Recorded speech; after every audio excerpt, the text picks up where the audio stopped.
प्रधानमंत्री नरेंद्र मोदी आह्वान क्रमे देशव्यापी हर घर तिरंगा कार्यक्रम आरंभ होइथिला बेले आज बालियापाल ब्लॉक रे एही कार्यक्रम आरंभ करा जायछि। ब्लॉक परिसर रे एक शोभायात्रा बस स्टैंड पर्यंत जाइथिला।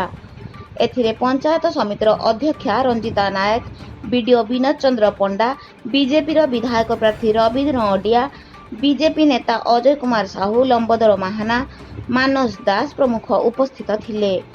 एही अवसर में ब्लॉक परिसर में हर घर तिरंगा कार्यक्रम संपर्क में उपस्थित थिबा स्कूल छात्र छात्री, सरकारी कर्मचारी, बुद्धिजीवी मानकु सूचना प्रदान करा जायतिला। एही कार्यक्रम 3 दिन धरी अनुष्ठित हेबो।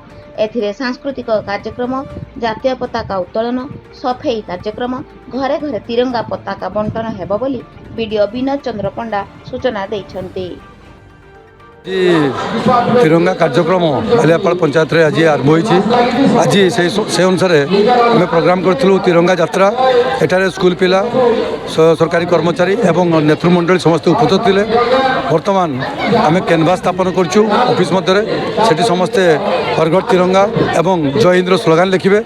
तापर आज कार्यक्रम सरिबो। आसंता काली सफाई कार्यक्रम अच्छी एवं प्रत्येक घर को तिरंगा बंटन कार्यक्रम अच्छी एवं 15 तारीख दिन पताका उत्तोलन सांग को आम सांस्कृतिक कार्यक्रम अनुष्ठित हम। एभली भाव में आसंता 2 दिन तिरंगा कार्यक्रम अनुष्ठित हम पंचायत रे बालियापाल ब्लॉक रे।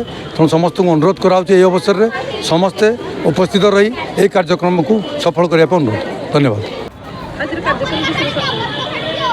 यशस्वी प्रधानमंत्री नरेंद्र मोदी आह्वान रे हर घर तिरंगा कार्यक्रम रे बस्ता बालियापाल निर्वाचन मंडली आपणकर तिरंगा यात्रा ये कार्यक्रम आयोजन करा जायछि। जो कार्यक्रम रे समस्ते एठी सब वर्गर लोक समस्ते एठी भाग नहीं। वार्ता दि जाइथिला भारत स्वाधीनतार 78तम दिवस उपलक्षे आम किपरि भाव स्वाधीनता को बजाय रखा आगामी दिन में जहाँकि आज दिन संकट हो पड़ानी से ये वार्ता दि जाइछि सचेतन करने ये कार्यक्रम। बालियापालरू भीष्मचरण मल्लिकଙ୍କ रिपोर्ट, मोबाइल टीवी।